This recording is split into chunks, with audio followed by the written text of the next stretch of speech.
Let's talk a little bit about flexibility, right? So employees want flexibility in where and when and how they do their jobs. So what do we think about new candidates entering Hawaii, moving to Hawaii for the first time, and how do we evaluate them, and/or local candidates that we like? Steve, that is a really great question because we have experiences pre-COVID, even in today's world.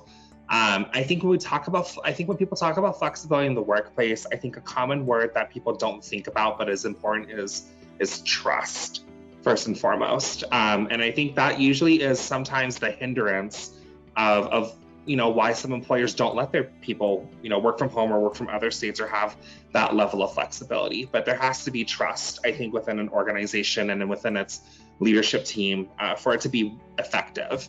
For us specifically at ProService, we have began to entertain talent on the U.S. mainland that wants to work for our organization. But when we go back to the strategy that I talked about is hiring for fit and hiring for culture fit specifically, is we actually take a good understanding like what is it about our organization here in the middle of the Pacific in Hawaii, and you're all the way in New York. Like, what is it about us that really stands out? What is that emotional connection to either the work that we do, the type of company we are, or even the place that we're in?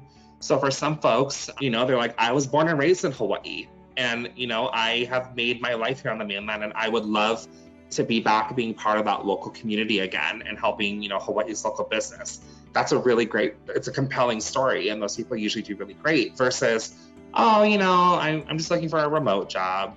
And sometimes you are going to get those candidates, and I get them all the time where, they're super qualified for the role, but they had no idea that we're 6 hours behind them, and their work days would be 3 p.m. till 1 a.m, right? But I think flexibility, really, you have to identify what does that mean for your organization first, before you start to scale and look at it from a broader perspective.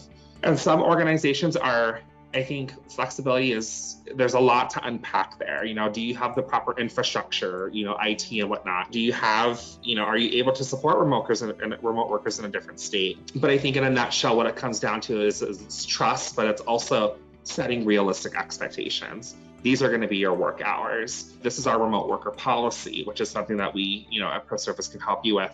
But again, it's trust and setting realistic expectations.